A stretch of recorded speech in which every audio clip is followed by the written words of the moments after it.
বারবার বাথরুমে যাওয়া কিন্তু ভালো লক্ষণ নয়। আপনি যদি দেখেন আপনার বাথরুমটা রিপিটেডলি হচ্ছে এবং সেটাতে আপনি যেন তার এত আর্জ থাকছে, আপনি যেন বাথরুম চেপে রাখতে পারছেন না, মনে হচ্ছে যেন 2-4 ফোঁটা গায়ে হয়ে যাবে, সেক্ষেত্রে কিন্তু আপনি ডাক্তারবাবুর পরামর্শ নেবেন এবং তার পরামর্শ মতো চলবেন।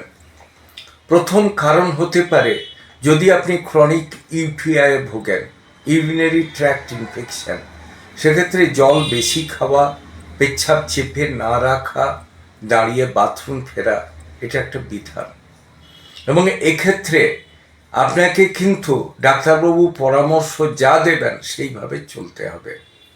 দ্বিতীয় আরেকটা হতে পারে, যদি ব্যাটা ছেলে হয়ে থাকেন, যদি প্রস্টেট বেড়ে থাকে, সে আপনার ব্লাডারের ওপর চাপ দেবে, সেক্ষেত্রে কিন্তু আপনি পেচ্ছাপ ধরে রাখতে পারবেন না। জল একটু বেশি খেলেই বা জল খাওয়া হেরফের হলেই আপনার বারবার বাথরুমের আর্জ আসবে এবং এমন হবে যে বাথরুম যেতে যেতে 2-4 ফোঁটা যেন কাপড় জামাতে হয়ে যাচ্ছে।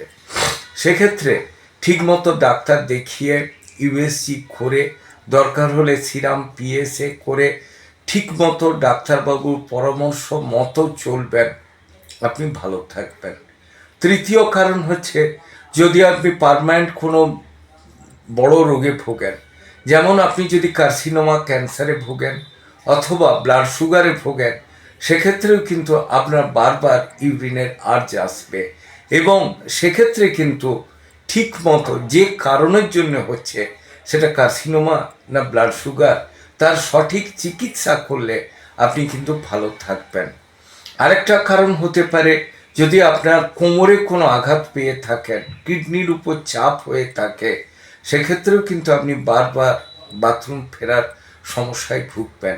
তবে কখনোই কোনো কিছু নিজে রোগের নাম ওষুধ জেনে ব্যবহার না করে কোনো ডাক্তারবাবুর আন্ডারে থেকে তার পরামর্শ মতো চললে ভালো থাকবেন।